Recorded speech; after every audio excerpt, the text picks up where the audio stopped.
Welcome back to the Keep Going podcast with Vin Kennedy. I'm your host, Vin Kennedy. Today we have a special guest. This is Gags. Gags, you want to do a brief intro on yourself? Hey man, thanks for having me. My name is Michael. My government name is Michael Albert Gagliardi, but most folks know me better as Gags. I'm an ultra runner. I live in Center City, Philadelphia. I'm a podcaster, and I'm a certified ultra running coach. Yeah, that's awesome. And that's where I met you. I met you at the Loopy Looper, which was a few weeks back now. Yeah, congrats on your first 100, dude. Thank you, man. I appreciate it. And you, what was the seventh or sixth? That was my fifth in a row. Fifth consecutive Yeah. 12-hour win, correct? Yes. Yeah, they started that race in 2019. And I had won the 12-hour, and I thought, you know what? Let me go back and see if I can repeat, and then three-peat, and then four-peat, and then this year, I'm going to make an announcement here, Ben. I'm just going to come out and say that I'm going to officially retire from the Loopy Looper 12-hour, and I'm looking to set a new tradition next year at the same event, and I'll leave it at that for now. But yeah, Cool. I love that race. I love what Pete and Jen have done for the community, and to watch them grow. They've now, they have like the winter version, the Frosty Looper. I still need to exact my vengeance on that course. What else do they have? City Invincible Track Ultra over in Camden, which is great because like the scene, like the backdrop for that is the skyline of Philadelphia and the Ben Franklin Bridge. And Yeah. the Ben Franklin Bridge is where I spend most of my time these days. I was just gonna say, because I see it on your Instagram story. Do you kind of want to go into the significance of the Ben Franklin Bridge for yourself? Absolutely, man. I had just referenced the Frosty Looper, and I need to exact my vengeance on that course. That was December of 2021. I was their first whatever, but I ran that race, and I had to stop it for 4 hours. It's an 8-hour race, and I'm happy to say I had 55 ultras with 0 DNFs. And if you could DNF that race, I probably would have, because that was the day that I injured it, but it was a loop race, so you can't DNF it, as long as you complete one loop. That's the beauty of these loop courses. But, I had realized that like I was injured, and I had treated seriously. And so I had a sports hernia. I had an adductor tenotomy performed pretty much at the end of winter of 22. And the doc gave me the green light to resume training at the end of April. But he had said, after the surgery, he's like, you can walk as much as you want. Just listen to your body. And, we had a frank conversation about what I do and how I live. And, and he was like, definitely walk as much as you want. So I started going to the bridge more and more. And, it's kind of slow rolled. I ran like, just to make a short story longer, in July of last summer, 22, I established the record for the most bridge runs in a month with 120. And I really enjoyed the process. I liked being engaged in that and just kind of locked into a goal. And I thought to myself, like, let me see how I can extend that and get that good feeling going. And I decided, well, let's kind of get that, but kind of on a daily dose, or kind of like a small drip, if you will, and so I created the Benny 500, and this year I'm running the Ben Franklin Bridge 500 times. That's Philadelphia to Camden and back. It's roughly 2.8 miles, with maybe about 300 feet of climbing. There's nothing, nothing drastic, but living in Center City, Philadelphia, it's hard to get elevation in. So I'm at 110,000 feet for the year right now. Most of that's on the bridge. And as of today, what's today? August 28th, Monday. I'm at 344 for the year. So I'm certainly right on track to hit my goal before the year is over. And I'd like to think I'll be able to put a little bit more on there than just 500. Stay tuned. Absolutely. Absolutely. But I mean, yeah, we dove into it. But if you want to kind of go into, do you think you found running, or did running find you? I think running, I think I definitely found running. It's not one of these things that came to me. There's no way. Initially, I didn't even know what I was looking for. I just, I was married at the time, and my wife had come home and said, hey, man, I just signed us up for the family plan at the YMCA.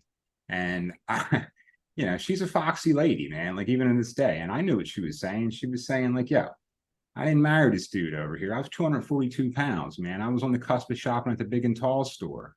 So I remember going into like the YMCA like a fucking wad of cookie dough. But that was like 13 years ago, I guess now, something like that. And I started just hopping on the treadmill a little bit, and I really enjoyed the warm up, cool downs parts of the treadmill more than the circuits or even trying to throw weights around. Like that's not me. That was never me. But yeah, so I think, and then when I signed up for my first race, it was the Merrill Down and Dirty 2012 in July. It was like a 10K obstacle mud race. That was when everything changed, because I was following a plan for those 4 months and like leading up to that race. And it was the first time I like really followed a plan. And if you would have talked to me in those months, you would have thought I was training for the Olympics, dude. Like it was like I was legit locked in and it felt really good. And when I got done, I wanted more. Yeah. No, and that leads me exactly what I want to talk to next, was like how you're wired, how I'm wired, and I have the same mindset on things. Exactly. Like if I'm training for it, like I started cycling in the last couple weeks because I wasn't able to run after my 100. And I'm like, now I've learned so much about the Tour de France, and I'm like, how does this even happen? But if you kind of want to go into like how that's taken over in your life and where it's brought you highs and lows. Well, the running, it's funny you mentioned cycling because at the time when I had just started to run, and then I completed my first marathon, Philly, November 2013. And during that year, like if you're marathon training, you're probably, if you're doing it properly, you should be doing other things besides running, such as swimming and biking or cycling. And yeah, I'd done a couple marathons if you fast forward a little bit, but then I started to hop in the pool, like because I'd signed up for an Ironman distance triathlon. And again, like I was in over my head, but I learned how to swim. I took swim lessons. I borrowed a buddy's bike. I had it hooked up in my basement, and I was like riding the bike on the weekends at like nighttime when the kids were little and like in bed and stuff. And that endurance piece, like I didn't care for the triathlete world so much, but I really enjoyed the endurance training. And shortly thereafter, I had kind of stumbled into the world of ultras. So I think to kind of rephrase your question a little bit, if I may, Vin, with all due respect, I think I'd say I found running and I think ultra running found me. And when I started doing that in December 2014, that's when shit changed.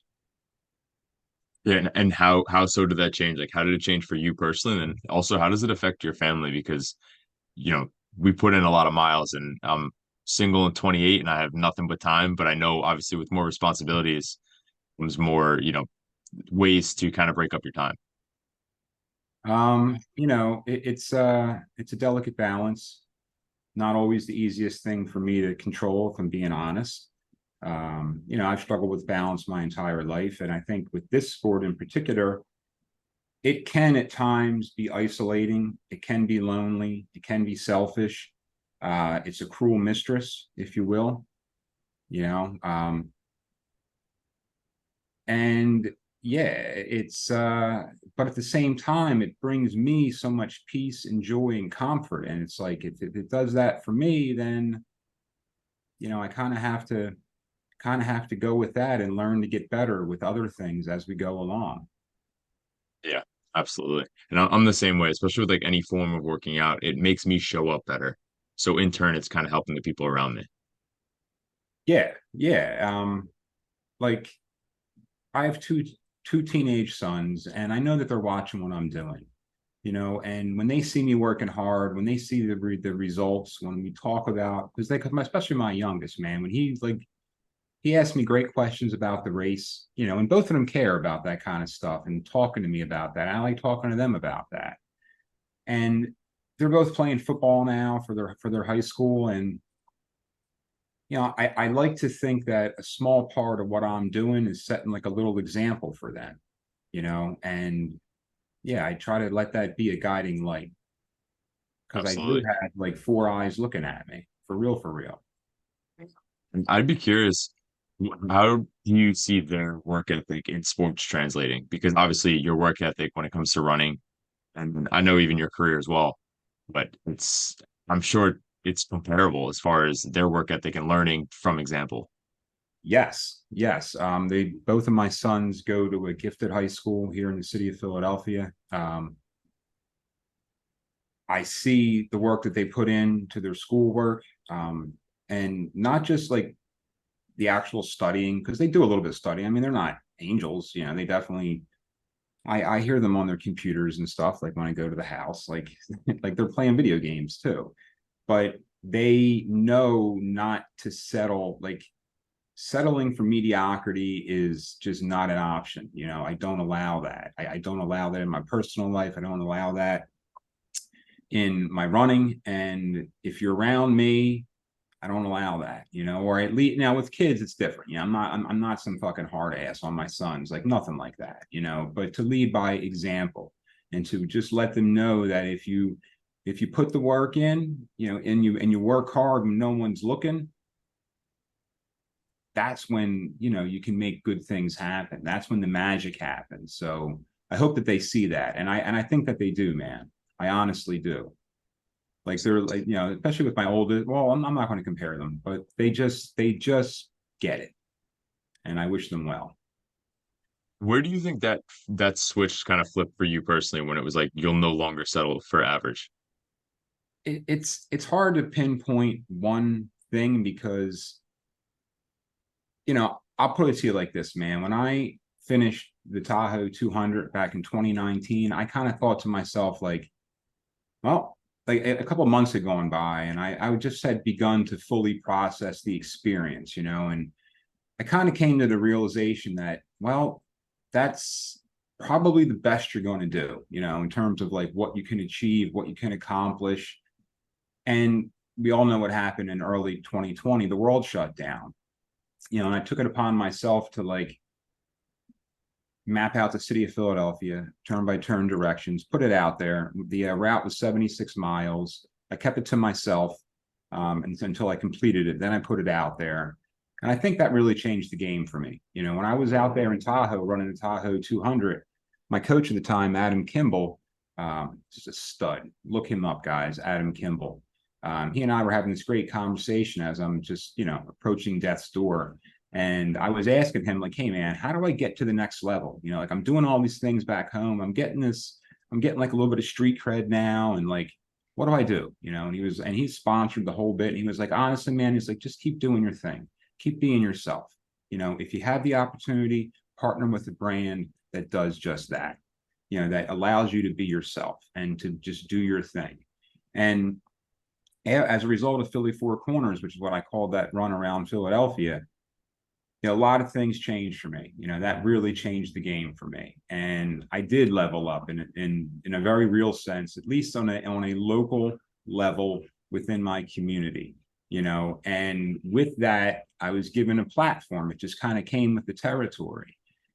And I take that responsibility very seriously. So I think that's when I started to realize, like, hey, man, you know, you got something here. This makes you really happy. This is what feels like you should be doing this, you know. So why not pursue this a little bit more? That's when I stopped settling for mediocrity. Yeah, absolutely. And it's inspiring others at the same time. It's coolest thing. Thank you. Of course.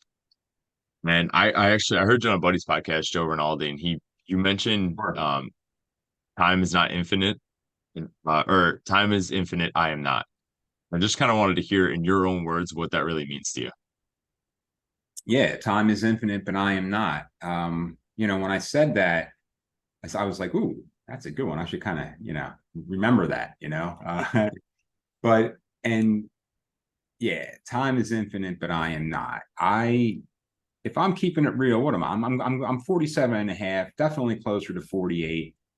You start doing the math. It's like I'm not going to be around forever, you know. And this window of time that I have to compete, especially compete, you know, not just be a good community member, because you can do that without even running, you know, but I'm talking about just competing in general. You know, I'm only going to have a small window of time. And that's it. That's just the way this goes. And I want to make the best of my resume while I have the opportunity. You know, there's people I look up to in this sport on a local level, on a national level. They're just inspire the shit out of me, you know, and I hope to emulate them and have a resume like theirs when I get older and I can't do this anymore. Yeah, no, absolutely.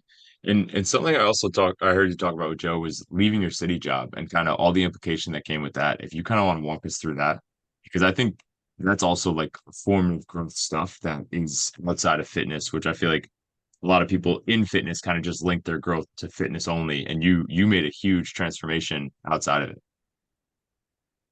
Yeah, you know, the decision to leave my city job was one that was not made willy-nilly. You know, I had walked away from a 19-year career with the city of Philadelphia as a supervisor with the adult probation and parole department. Um, that came with a lot of perks, you know, a nice salary, 5 weeks paid vacation, not a lot of oversight, you know, not a lot of accountability for that matter. And so it just over time, I just wasn't doing the things that I should have been doing in terms of playing politics and those kinds of things. I was just more wrapped up in this running world. You know, this is the shit that makes me happy. Being a part of a system that puts people of color primarily in a cage on some horse shit, you know, and keeps them in the system longer than they need to be and props them up with a bunch of poverty pimps is like government programs and all this other nonsense, man. Like, and that's how I got to earn my bread and butter. You know, that's how I got to survive. That's how I'm going to pay my bills. That's how I'm going to take care of my family. Nah, man, nah. And at the same time,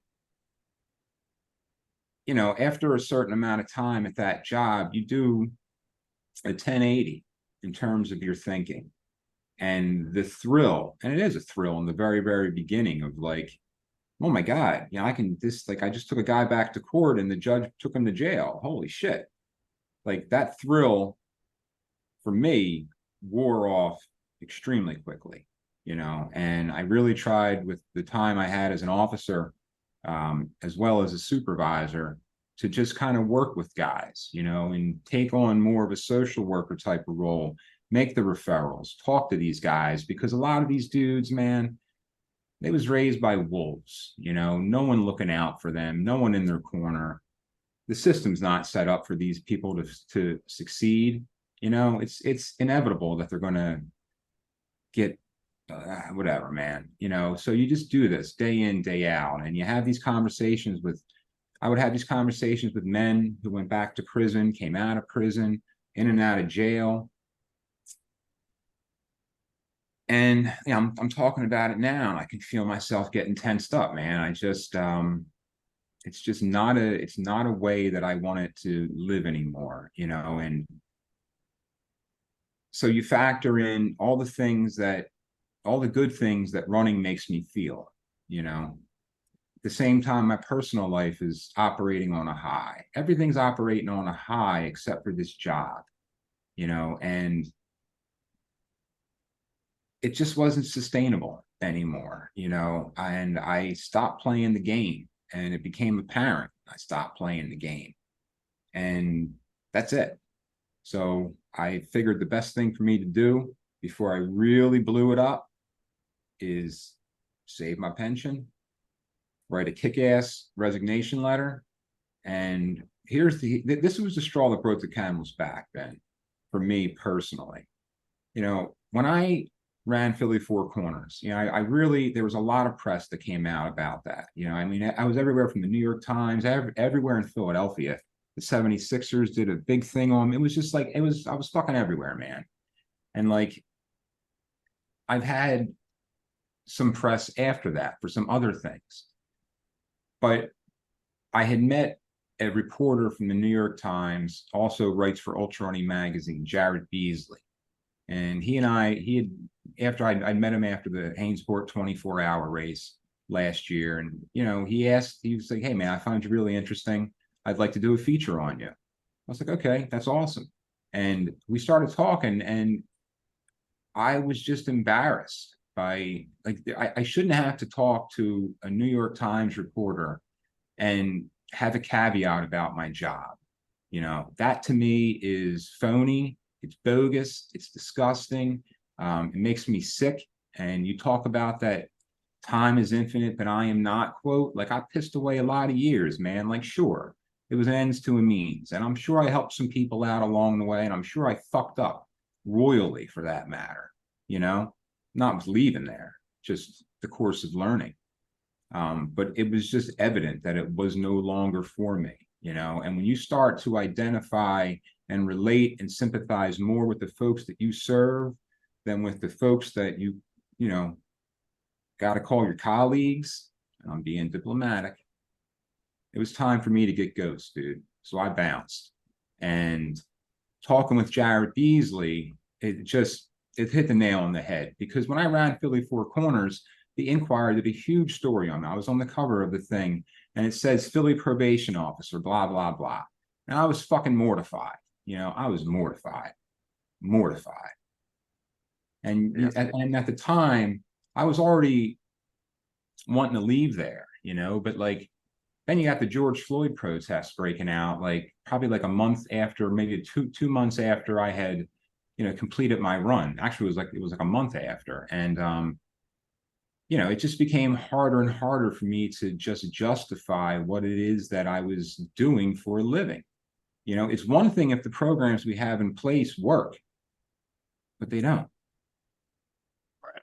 Simple as that. And now I'm part of the fucking problem.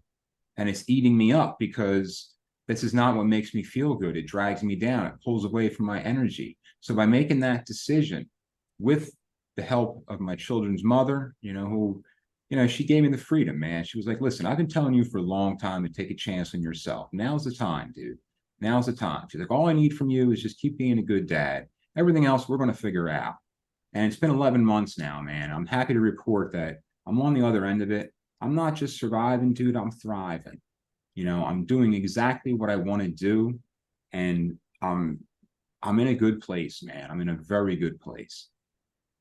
Yeah. No, that's awesome. And I could totally resonate. I was actually a police officer for 3 years.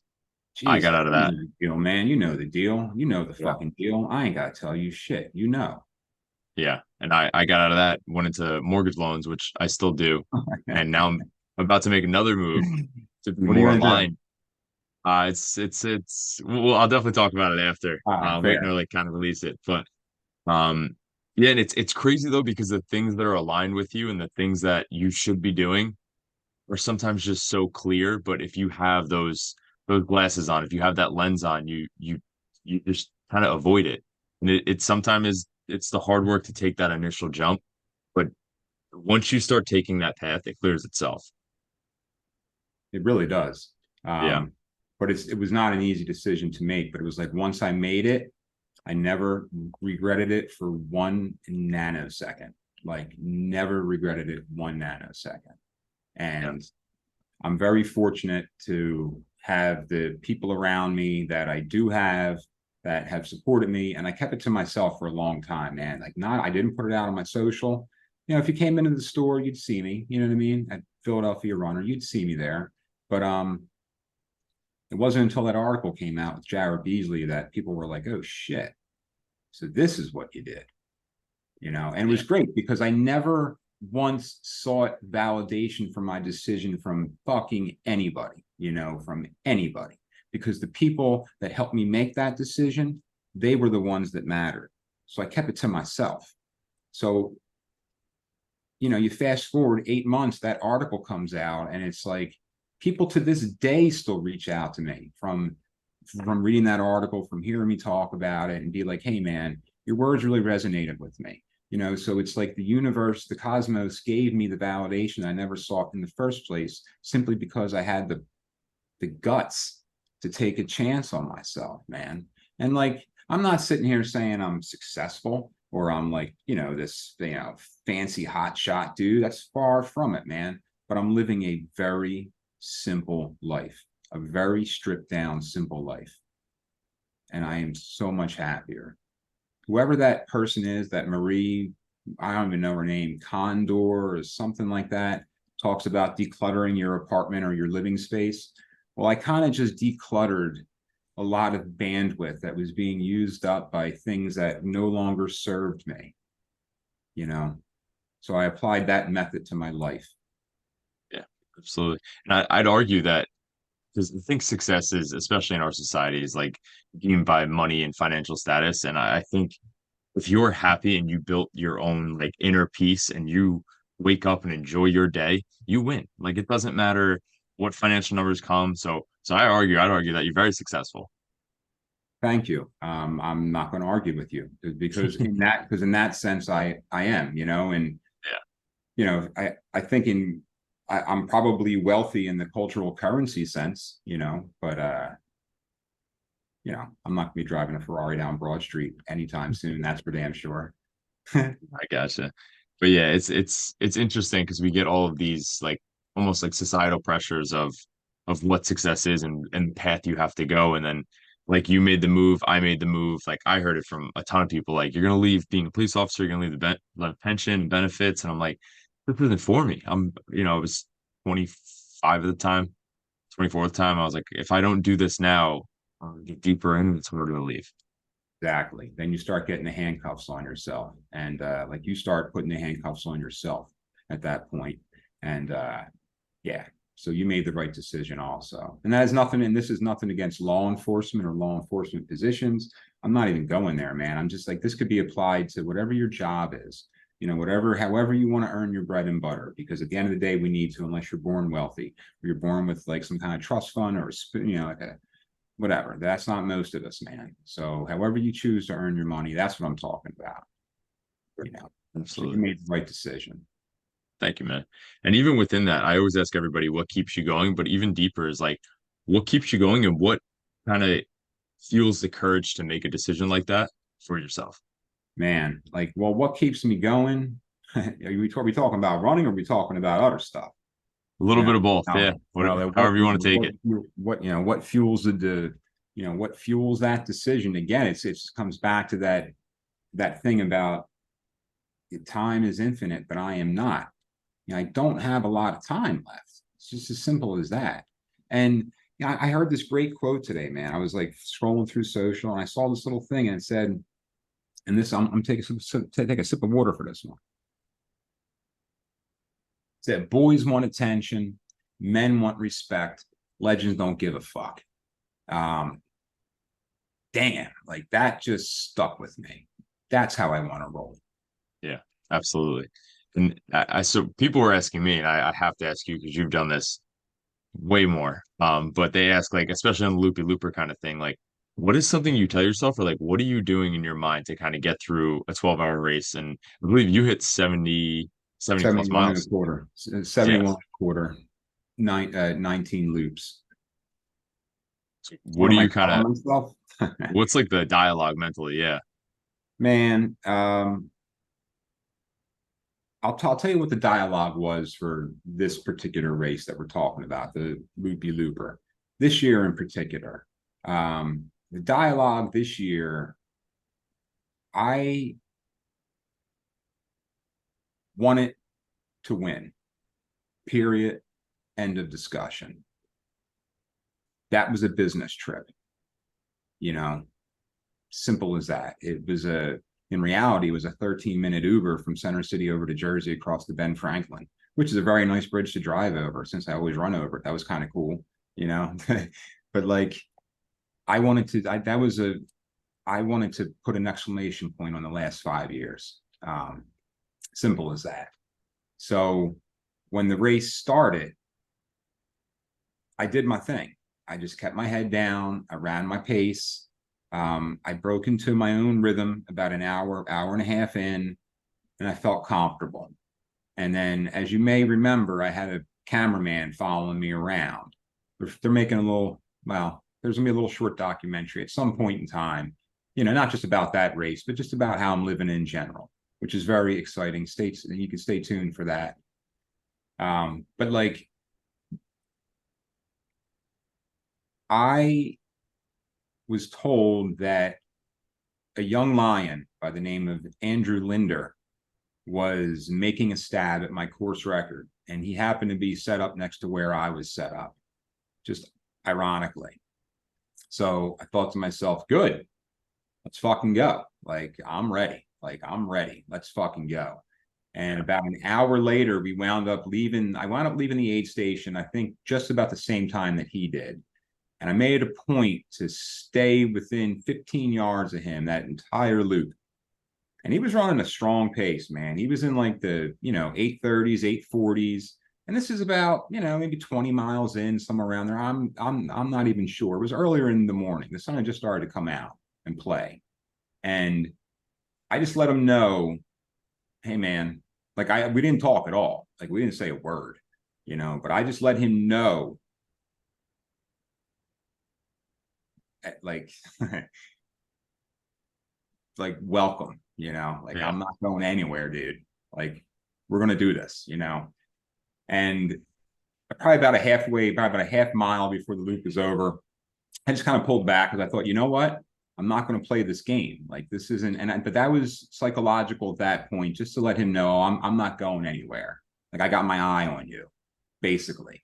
But I also had to tell myself, like, listen, man, like if this kid, I don't mean to call him a kid because he's very much a man, But and I didn't know his name at the time, so I'll just say if this kid, no, actually, young lion is what I was calling him. If this young lion can keep this pace up, he's going to run probably one of the top 5 12-hour performances in the US for men, of the year. I don't have that in me because he was talking about a 78 miles in 12 hours, and maybe a little more than that. I didn't have that in me that day. So I thought to myself, it's either he's going to do something remarkable and I'm going to witness this and I'm going to be a part of it because I'm going to push him on, because he is not going to take it from me very easily. You know what I mean? Or he's going to blow up and I'm just going to keep my pace and run my race. And that's what I did. I let the young lion tucker himself out. So a lot of that day was spent, and that's no disrespect to Andrew whatsoever. He and I chatted after the race and made a point as soon as the race was over. I had to shake a couple hands, kiss it, kiss a few babies and stuff. And then I went over and then I made a beeline right to Andrew, and we had a nice chat, and we've remained in touch on social media since. That statement's not to be disrespectful to Andrew in the least, but like I wanted it that day. But at the same time, 4:00 in the afternoon, Vin, I had made a concession speech in my head because I figured, because he wasn't letting down, he wasn't letting go. And it wasn't until 5:30 in the afternoon that I eventually took the lead, but I had told myself, like, you ran your race and you can't win every race, and that's fine. You know what I mean? And if you look at my track record at these loop races, I've always took the podium, set a course record, or won, period, end of discussion. So I told myself, like, you're still going to have your streak. That's still going to be intact.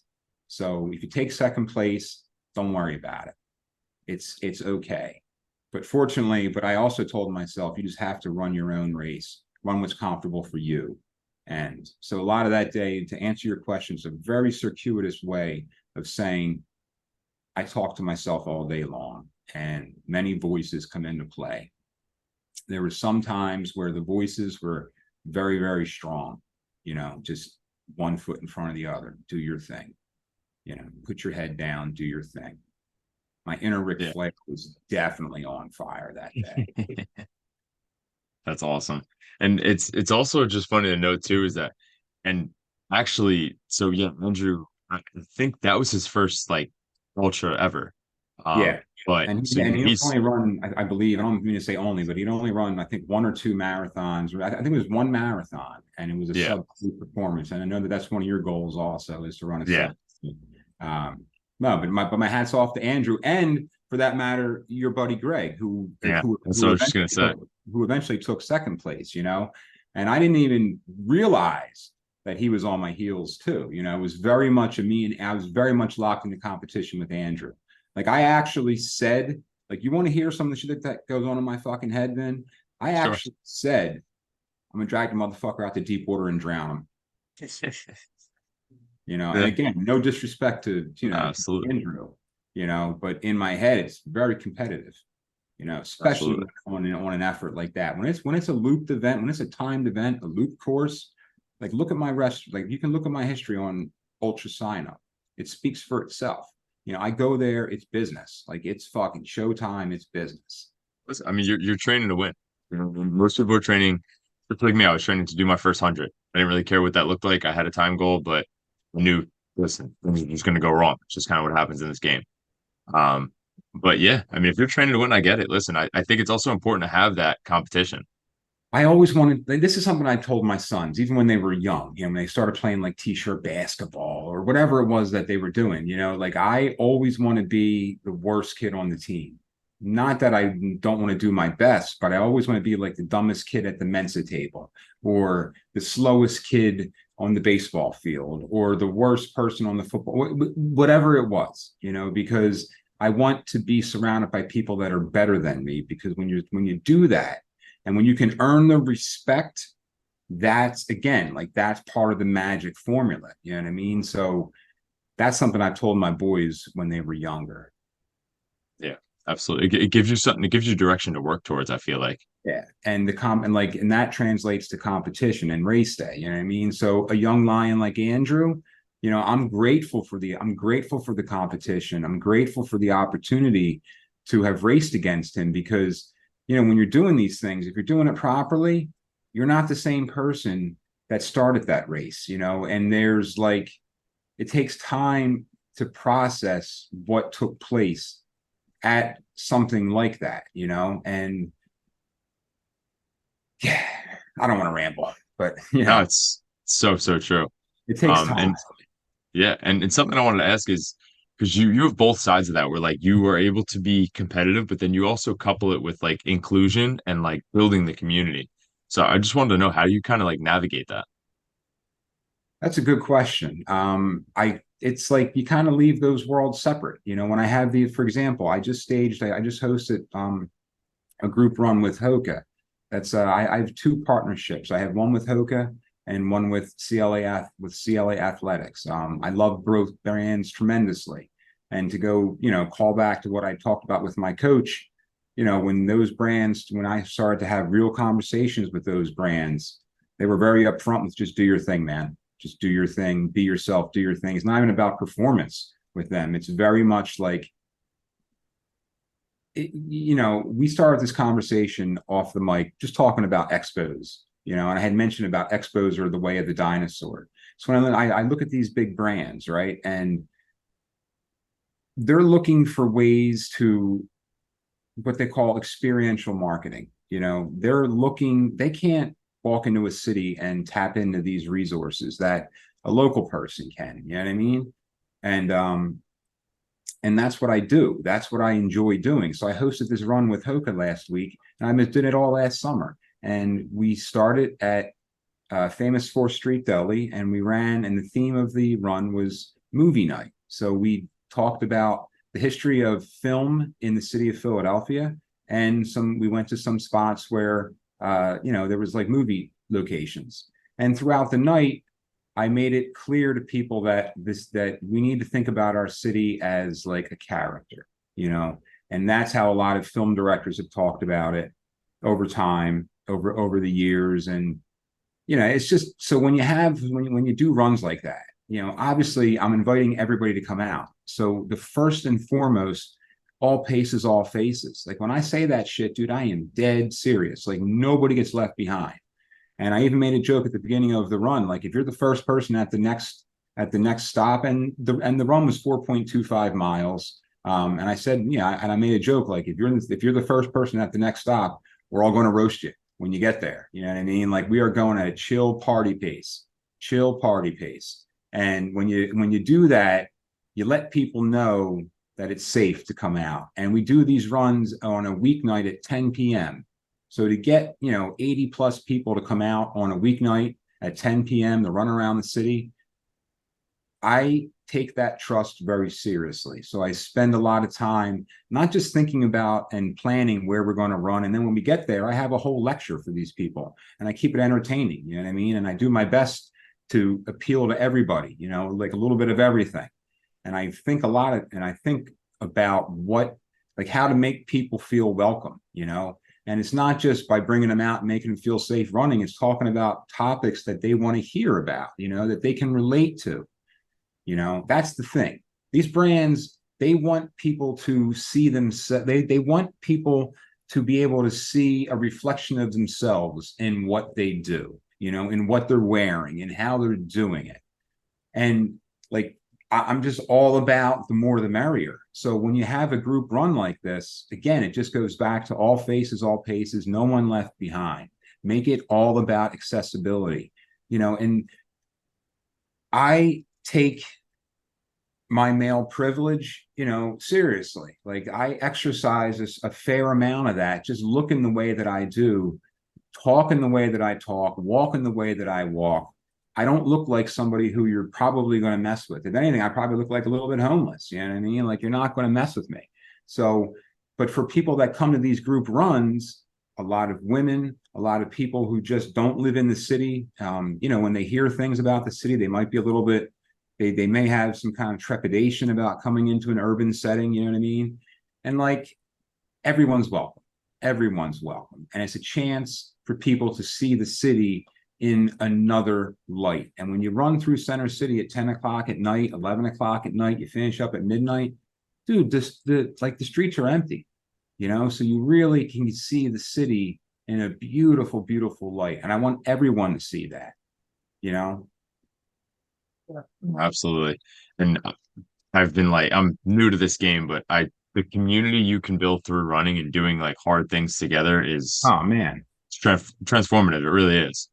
And like living here in Center City, Philadelphia, well, just in the city of Philadelphia for that matter, you know, we're very fortunate. There's a vibrant, diverse running community here, and it's second to none because when you look at some of the other major cities, you know, they're governed by, you know, associates like maybe like the Boston Athletic Association, New York Road Runners. No disrespect to those organizations, but we don't have an overarching authority, quote unquote, here in the city of Philadelphia. So what we have is a conglomeration of running clubs, you know, and there's over 100 clubs that meet on a regular basis here in the city of Philadelphia. That's huge. So and like I'm all about getting these like just like having everyone come together, you know, like that's such a nice thing. So when you have that kind of accessibility here to all these different clubs and everyone can kind of come together and work together and support one another, and you can be a quote unquote nomad, you know, and or you can run by yourself. You don't have to run with the club either, but like that's so cool. And that's so cool. So cool. Yeah, absolutely, man. And lastly, do you have any tips for people that want to get into ultra running specifically? My goodness, man. It's a good thing we started this recording again because I could speak forever about this. It's not a magic trick.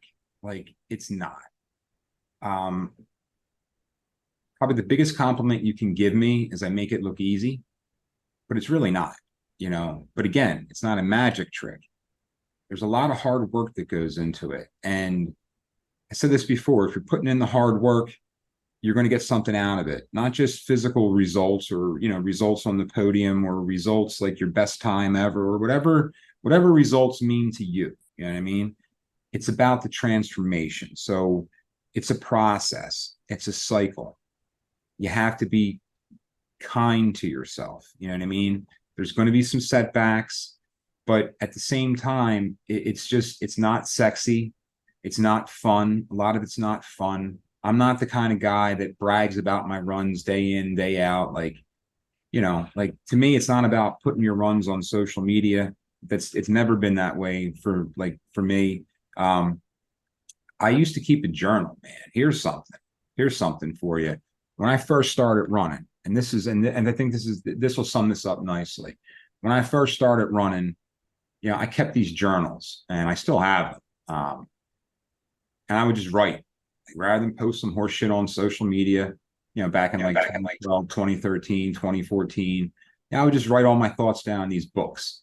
And I shudder to even open up those books. I've never looked at them yet. You know what I mean? And I could only imagine the drivel that I put in there, but like it just, it's it's a lot of work, but there's a beauty in that process. Like if you accept it, if you give it a home, if you truly embrace the hard work, like the day in, day out shit, if you do that, that's the secret. Like that's where I say it's not a magic trick. So you really just need to take the first step and keep taking the first step. Just keep taking the first step. Yeah. No, I really like that. It's so, so true.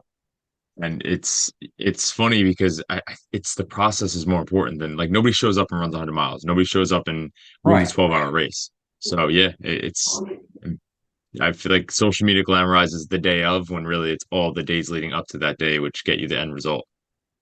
And that's the part that, like, I mentioned before about talking to my boys about working hard when no one's looking. Like, that's the part that I find appealing. Like when I'm on the Ben Franklin Bridge and it's raining and no one else is up there, I fucking love it.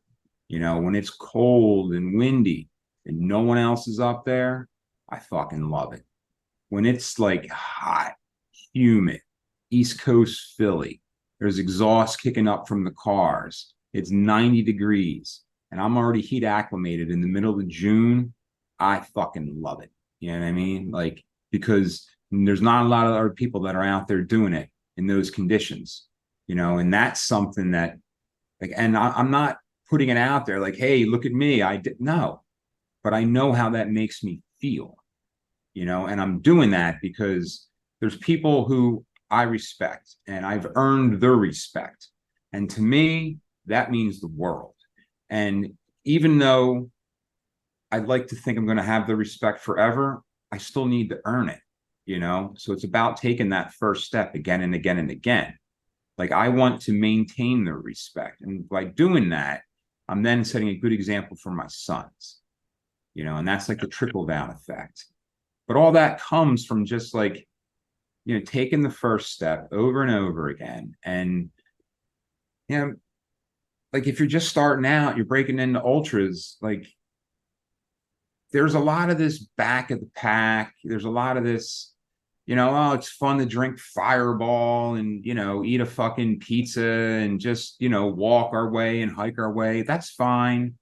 But you owe it to yourself to, when you sign up for your first ultra, don't buy into that horse shit, man. Talk to yourself, understand why you're signing up for it. Have a good reason for it, because it's that good reason that's going to get you out of bed in the morning or make you go out after work when you're done and like get it in. You know what I mean? It's not going to be the pizza or the shots of Fireball at the aid stations. Like, don't buy into that. Buy into what you can do for yourself. Like, believe in yourself. That's what you should be focusing on, not seeing how much fun you can have in the back of the pack, because that's going to happen if it's going to happen. But you owe it to yourself to show up and like respect the training, honor the commitment, cherish the results. It's like that fucking simple. Yeah, absolutely, man. I want to say I really, really appreciate your time. And it's so much of what you're saying resonates so deep with me. And I just it fires me up. Like I wish I had more miles to do tonight, I'll, honestly. the pleasure was all mine, Vin. Thank you very For sure. much. Congrats again on your first 100 miler. Do you have any plans to do another one? You know what? I got into this world doing a sub 3, and I can't give up on that goal. I'm going back to that, and then I'm just probably gonna go. I want to do an Ironman, and then diving fully back into ultras, and I think that's where I'll stay for a long time. Right on, man. Well, when you come Yeah, back to the ultra world, I'll be waiting for you. And yeah. if you run a sub 3 marathon, that's going to put you in the young lions category, and I'll put you on my radar. I appreciate it, man. Thank you.